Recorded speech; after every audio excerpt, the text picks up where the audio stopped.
Hello, my name is Ralf Friedrichs. I'm an addiction recovery coach and a host of the Take Your Life Back Today show. As an addiction recovery coach, I want to share something with you. Let me be crystal clear to leave an everlasting impact. Just imagine being buried alive. You're in a coffin, but you know you're not dead. You don't know how to get out of that coffin. You try lifting the lid, but the enormous weight upon the lid prevents you from opening the lid.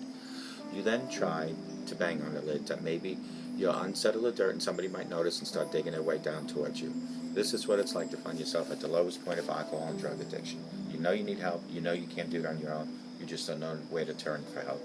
In reality, there are probably people standing right near your grave. You just don't know that. You just think you're going to die. Usually, though, people don't think about death when they're habitually abusing drugs and alcohol. In order to feed an addiction, you have to be great at repressing the fear of death.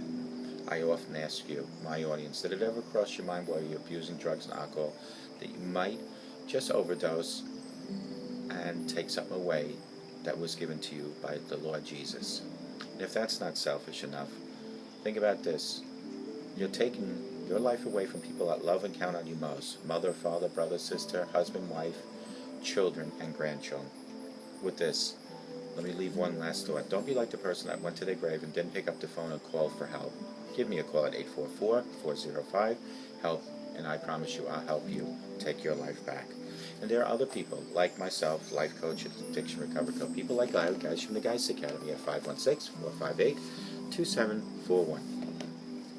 Larry Geis and I always tell folks like you, it doesn't matter where you've been, doesn't matter where you came from. What matters is that you're here looking for help today.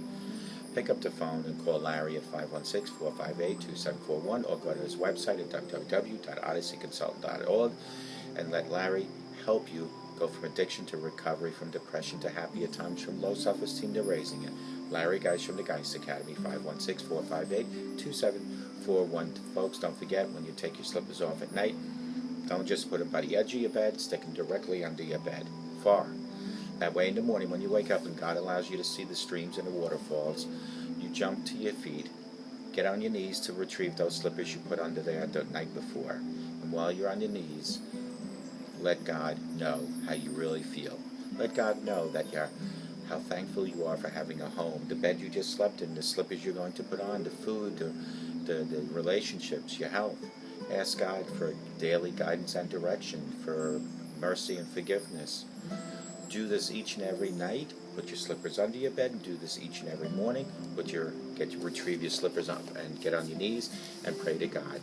The power of prayer is more powerful than anything else in life itself. Now put those slippers on and walk with God 24/7.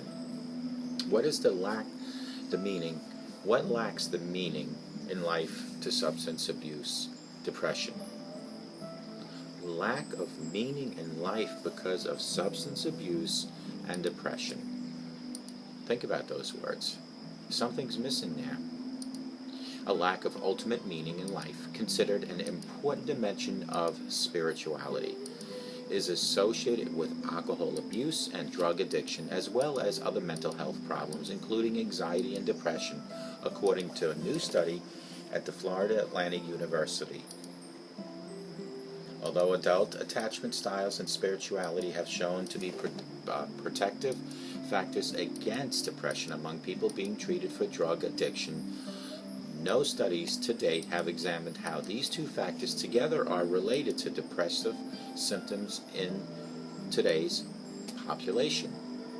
The researchers examined how adult attachment styles, secure versus insecure, and two distinct spirituality dimensions, existential purpose, meaning in life, and religious well-being or perceived relationships with God, are associated with depressive symptoms. Working in collaboration with Behavioral Health of Palm Beaches, that's BHOPB, a substance abuse treatment center in Palm Beach County, the researchers developed a model that looks at how creativity, service, and solitude can be used in addiction treatment to foster purpose and the meaning of life. They found that encouraging people's creative talents, painting, writing, giving them opportunities to serve others, and helping them to connect to core values, their true self, through prayer, mediation, or meditation, helped them to discover ultimate purpose and meaning as part of their recovery process. And what that basically means is that when a person is going through recovery, like I am, by serving others, like I do with these videos and many other factors, they help themselves, like I always tell you folks. When I do these videos, I know I help someone out there, but more importantly, I help myself. There are always 2 people that get help each and every video. An important finding in their research shows that having an insecure attachment style appears to be a risk factor for developing depressive symptoms. Another significant finding shows that existential purpose and meaning in life dimensions of spirituality seems to be the most important factor related to depressive symptoms. The researchers note that although their findings suggest that practitioners should consider focusing on promoting improved interpersonal relationships for individuals with insecure attachment styles, they may want to place fostering purpose and meaning in life as a higher priority for treatment and for planning. Programs such as the 12-step model might want to take into consideration the relative importance of 2 spiritual dimensions and put into place programmatic support for development of purpose and meaning in life rather than only stressing the perceived closeness to God, said researcher Tammy Malloy, Chief Clinical Officer at the Rehab Center.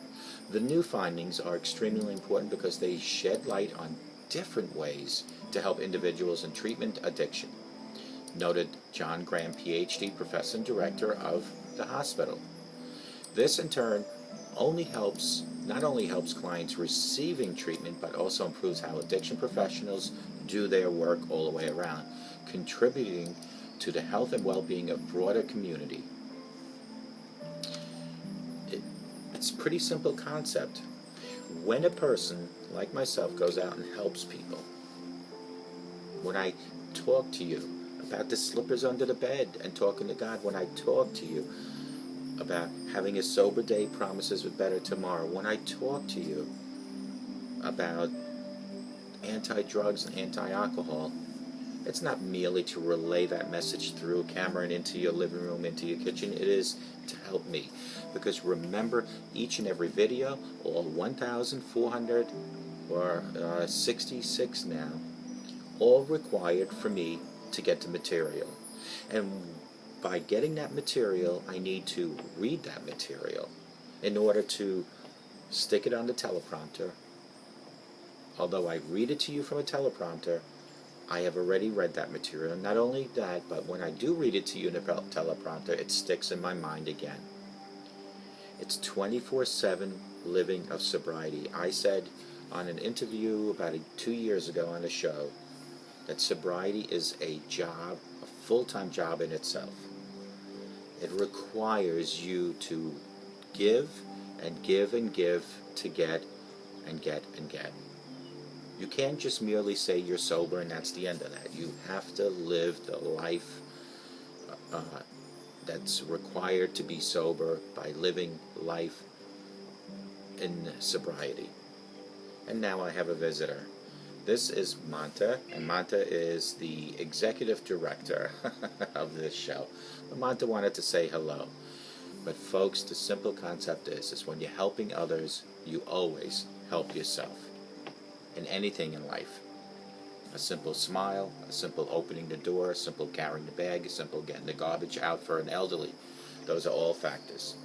I hope to God this segment was good, and I hope and I pray that you all have a sober rest of your life, and may God bless each and every one of you.